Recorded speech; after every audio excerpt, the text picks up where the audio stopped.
a lot of creative people get a lot of inspiration when they are cooking. But I also believe creative people are really weird and they can take inspiration even while they're just, eating golgappas or, chopping vegetables. Or... Don't kill me for the short reels I do. No, we are not.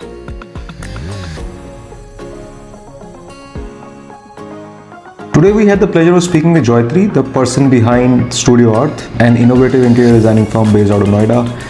इनकी creativity आपको हर type के projects में देखने को मिलेगी. Be it the most stunning residences, commercial spaces, retail, hospitality and boutique spaces. Their influence extends far and wide with projects spanning across India. So join us as we learn the stories behind their breathtaking creations and discover how they're redefining the very essence of space. Tell us about Studio Earth and your own background. So I do come from a design background. I have done my Hmm. bachelor's in interior designing, and I have got opportunity to work with multiple other designers, whether it's a Hmm. startup firm and also some renowned people in Delhi Hmm.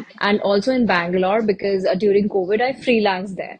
So it Okay. took me some time to understand a lot of phases in design, which if you say like, Hmm. typical North India and everything, they actually mostly majorly work on the template that you just spoke about, right? Hmm. Hmm. So they Hmm. would Hmm. want, they would show this a Pinterest image, like, I would want something Hmm. like this, and this is how it goes. But for us, I think it took me some time to come across in a place where I'm like, "Ki, I would do certain things which is very boutique, and the clients that we Hmm. come across, they tell and we understand their lifestyle before we propose them. We of course take Hmm. help from Pinterest and other, Instagram and so many other websites while we curate certain designs, but also it Hmm. has to be Hmm. something, it's not a template because every project that you see is going to be very different from one another. Hmm. Maybe they Hmm. have like, Hmm. Hmm. this is from picked up here, this is where it is picked up from Hmm. there. Hmm. Hmm. Hmm. So that's how it is. And Studio Hmm. Earth is, so many people call it Earth. It's not that Earth. Earth. It's actually Hmm. Earth as in Earth. meaning, The Hindi adding word earth. meaning. Hmm. Yes.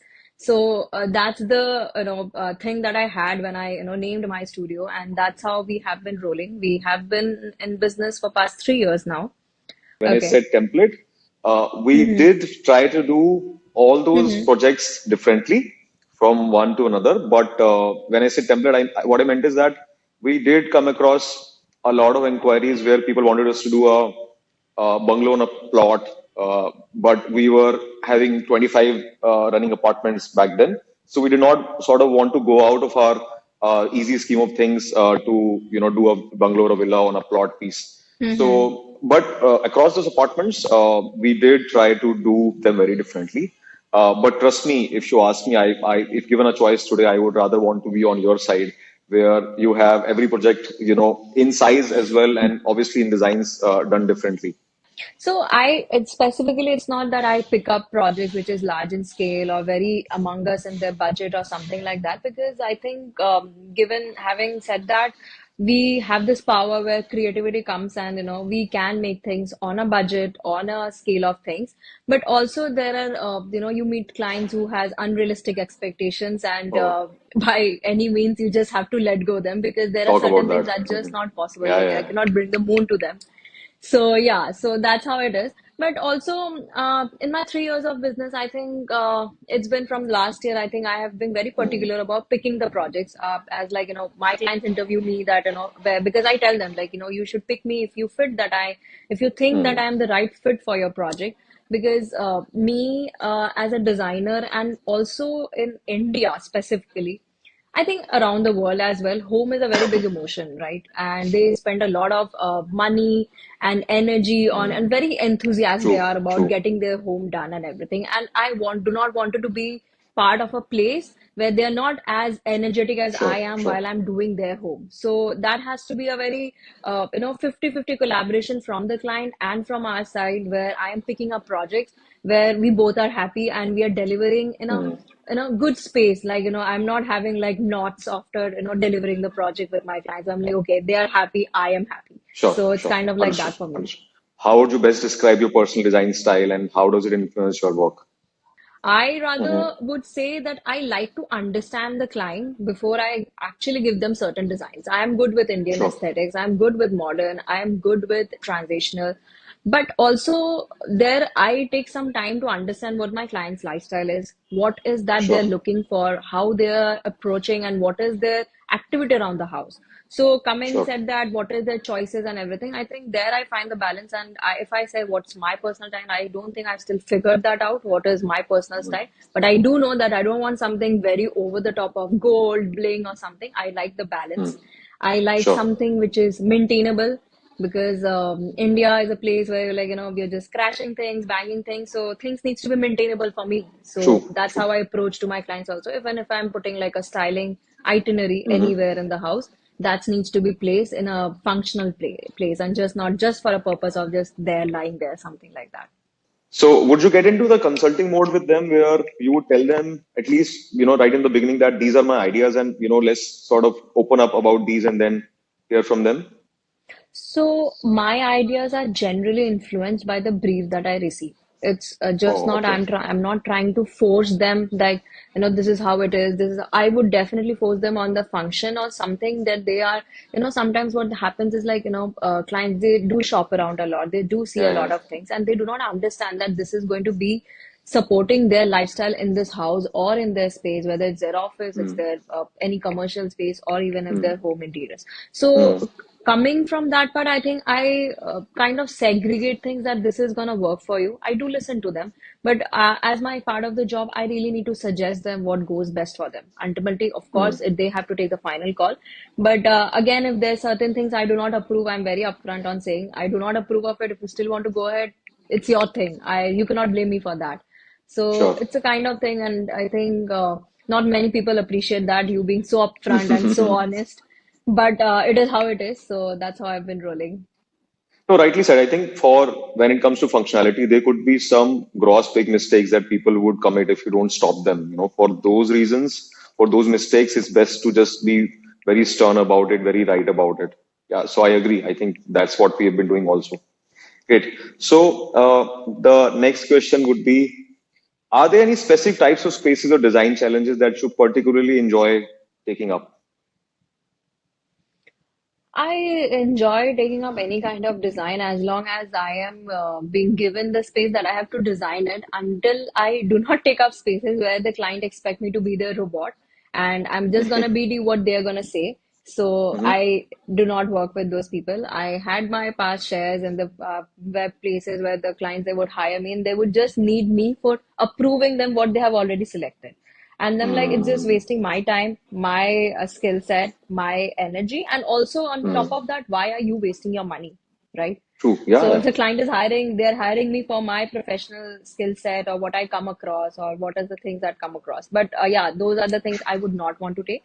But any other than that, any kind of project, it actually any kind of project, you just come up with a lot of challenges. You cannot just specify what are the different kind of challenges. Maybe it's communication with the client. Maybe your contractor has come across with different ideas giving to the clients, and then expecting ki, just weird things that comes up. And every day is like a circus on the side. So yeah, we just Mhm. enjoy that. We've all faced that.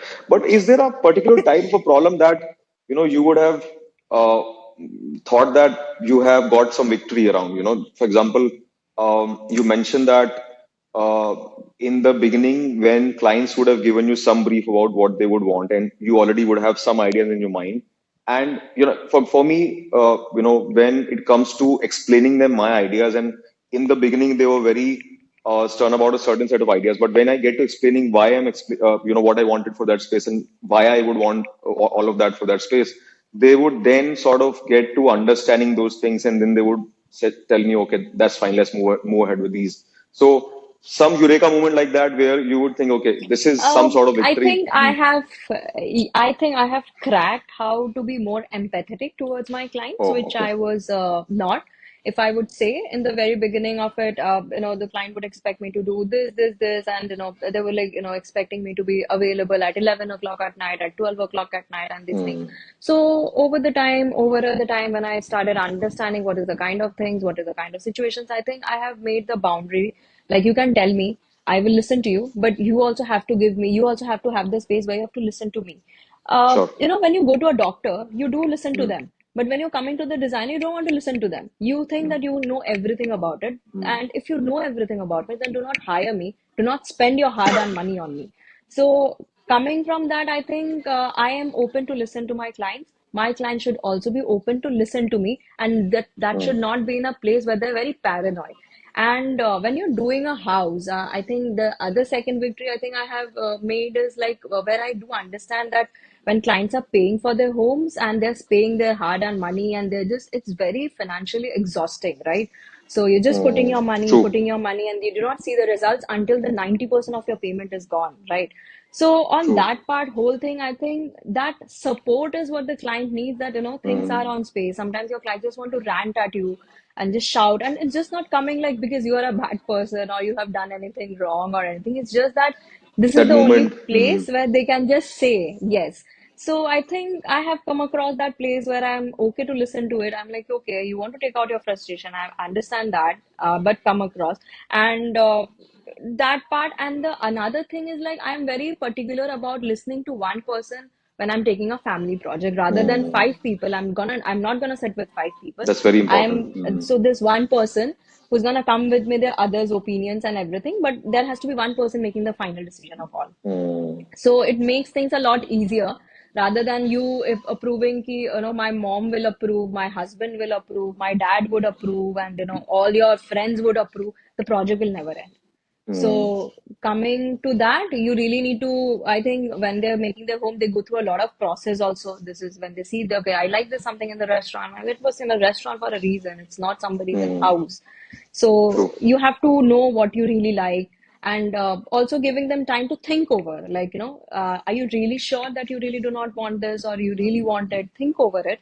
So I Mm. think I have come across these little things where I think these are the pain points, and I have made my victory there, I think. Okay, perfect. I think you made a very important point. You mentioned something around the kind of money people would end up incurring on a project like doing up their house, an apartment or villa, whatever. And I have heard this from many other designers, and also I tell this to my team that the kind of money the clients would spend on their house would need them to put in money that they have saved for the longest time, their current earnings, and also possibly, I mean, some clients do take up loans as well, right? So they would be basically paying EMIs and stuff for the next many years as well. So it's a huge amount of investment that they're doing.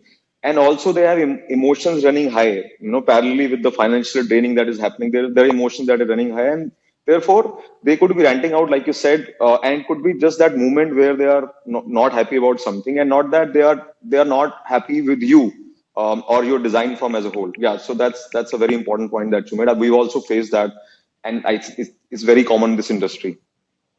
Yeah, one has to sort of understand that, and empathize with the clients, and only then sort of you can sort of understand it and then move on from there. Are there any sustainable design trends that you particularly find very exciting in your ecosystem in residential spaces?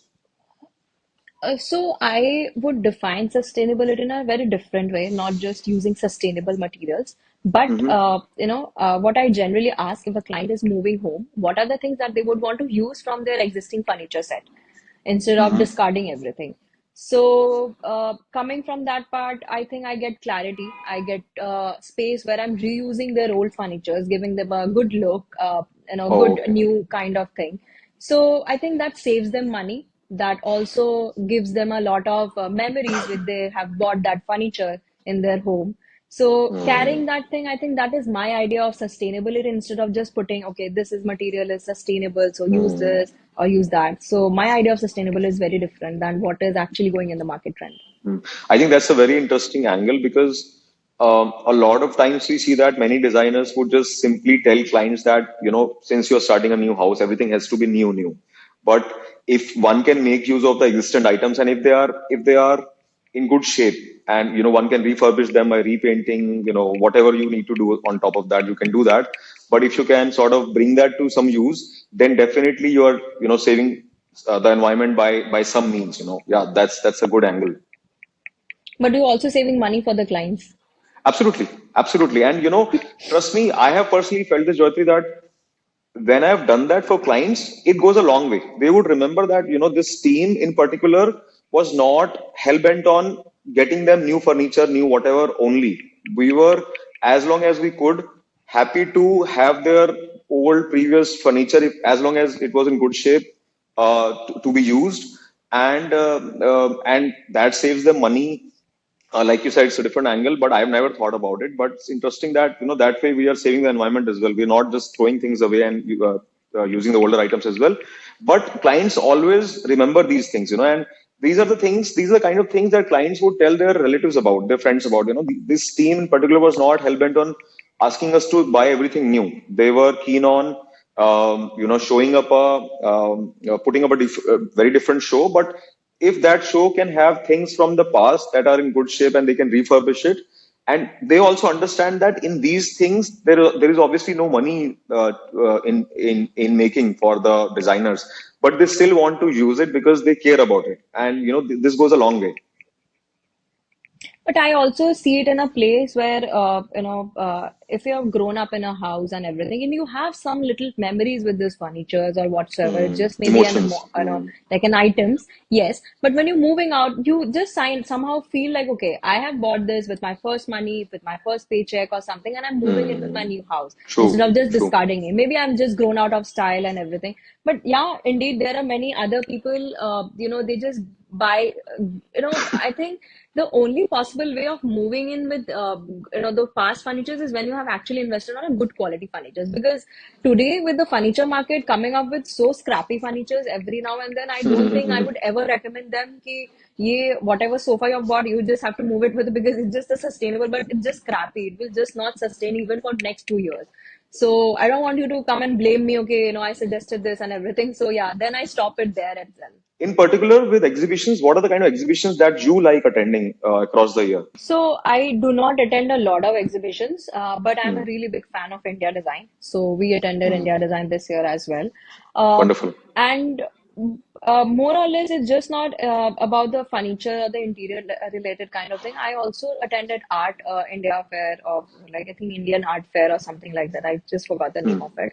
So for me, I think when I'm visiting any kind of historical places, whether it's like historical buildings or anything. So you get a lot of inspiration from there. It's just not about exhibitions, True, or maybe it's a good true, cafe, it's a old vintage alley that you're passing true. through in the city Traveling. or in a different city. Yes. So I think that actually adds a lot of thing where you do not have to be just on the exhibitions, because exhibitions are sometimes overbent and something is just not possible in a reality. You would not put such big, huge, humongous things in a place, because when you think of the maintaining, the exhibition is for 4 days, but you have to live with it in the house. True. So that's where I've like, I would rather pick up elements rather than just being very particular about I really love to be there, or things like that. So yeah, in the general I visit India Design and Indian Art Fair, whatever is available in Delhi. I do not really travel for visiting these exhibitions. So that's how. Sure, sure. Also, I feel that, at some of these exhibitions, many furniture items could be coming from brands that are very premium, therefore very expensive. But when you visit a cafe or two in your vicinity, there somebody could have really found a certain type of lamp or a furniture that they really customize for that place, and it might not be as expensive. And like you rightly said, if you pick up some sort of inspiration from that cafe or your travels or whatever, it could probably be better than visiting an exhibition at times. But it's in the ecosystem we have many things, but you have to decide what you really want to pick up, where you want to pick up your But I inspiration also from. believe, yeah, but I also believe creative people are really weird and they can take inspiration even while they're just, eating golgappas or, chopping vegetables or something, some weirdest kind of things. So this is also goes in while you're True. a creative person, you're just thinking out things, like random things comes around in your mind. I was reading an article the other day. It said that a lot of creative people get a lot of inspiration when they are cooking. So, yeah, I mean, when you engage yourself in a certain activity, it could be cooking or whatever, people do get a lot of ideas. And, when we are doing our everyday works, working on a design or going to a site or whatever, we may not get those ideas, but it could just pop up anytime. So, yeah, creative people are very weird that way, So like you I said. do love to take photography. I do enjoy having like doodles and everything. So when you segregate this creativity and this how you want to do it, there are multiple ways that you can be creative, and it's just not in a one space that this is happening here or there. So there are multiple ways you don't have to be on design. You can do some other creative job which can actually give you breakout from there and still pursue on the other part. So that's how I think I look at it. Like I look at it like that. Sure. What are the kind of softwares you're using currently? We use AutoCAD, we use Photoshop, a bit of it, we use Enscape, we use Google SketchUp. So these are the main things that we use a lot. Other than that, specifically for management, we use this Google Sheets and Google Word file and all these things. Okay. And for designing, is there any software, any tool that you've been eyeing that you've not got your hands on so far, but you really want to try? Is there any design software that you want to pick up? I would say I have recently was looking for how to use Procreate. So I've been trying to learn that, how we can work on Procreate and what good it can give to me and how we can make more better kind of concepts in that. What are the most common challenges you would see in the interior design industry today, and how do you overcome those? Uh, Too many information available in short capacity online, because of which when you see this 30 seconds reels and one full minute videos or something, so because everybody is available to this much of data and everything, and they do not Don't get kill me for the the reels depth I of do. it. Don't kill me for the short reels I do. No, we are not.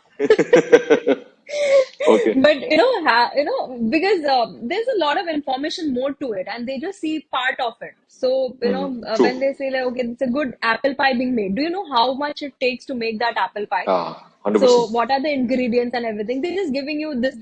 But you have to go to the shop. You have to collect the kind of the kind of flour that it needs, the kind of apples that it needs. What is the process of the apples and everything? It's a long process. You just what you see on Instagram is just a snippet of True. it, 100%. and many people think like, okay, I know this, no, I have done this, I've seen it and everything. So I think that is like a misinformation going around. So True. that's that. Perfect, Joyत्री. Thank you so much. It was very nice talking to you. Don't just go, leave a like, comment with your questions, share this video and follow us on Instagram as well. See you in the next video.